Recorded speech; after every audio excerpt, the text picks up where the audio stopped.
साथीहरु आज चाहिँ मैले लप्सीको अचार बनाउन जाँदैछु। सर्वप्रथम मैले चाहिँ लप्सीलाई पखालेर बोइल गर्दैछु। त्यसपछि थोरै मैले सुकेको खुर्सानी पनि भुटेर अनि त्यसपछि त्यो सँगसँगै मैले आँखी टिमुर लिए। अचारलाई त आँखी टिमुर चाहिन्छ साथीहरु। जिरा धनिया भुटेर त्यसको लागि पेस्ट बनाउनको लागि यो बोइल गरेको लप्सीलाई चाहिँ मैले अब रेडी बनाएँ। र कराईमा मैले त्यसपछि तेल राखेँ अनि 5 फुरन फुराएँ मैले अचारको लागि चाहिँ। 5 फुरन फुराइसकेपछि चाहिँ मैले अघि रेडी बनाएको लप्सी मैले प्यानमा सबै राखेँ। त्यो सँगसँगै मैले थोरै बेसार पनि राखेँ।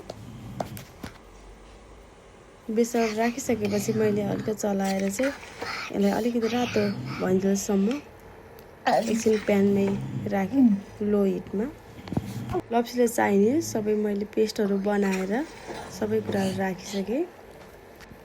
अघि तयार बनाएको सुकेको खुर्सानी, टिमुर, जिरा धनिया अनि मिठो सुप, मेथी सबै मैले पेस्ट राखेर मैले एकछिन चलाएँ। अनि त्यसपछि मैले थोरै भेली पनि राखेँ। भेली राखेको चाहिँ यो देखिएन, भिडियोमा देख्न सक्नुहुन्छ। लप्सीलाई चाहिने सबै सामग्रीहरू राखेर मैले यसरी चाहिँ आफ्नै घरमा लप्सीको अचार बनाएँ। हजुरहरूले पनि यसरी नै बनाएर खानु होला है त साथीहरु। Thanks for watching. Please subscribe.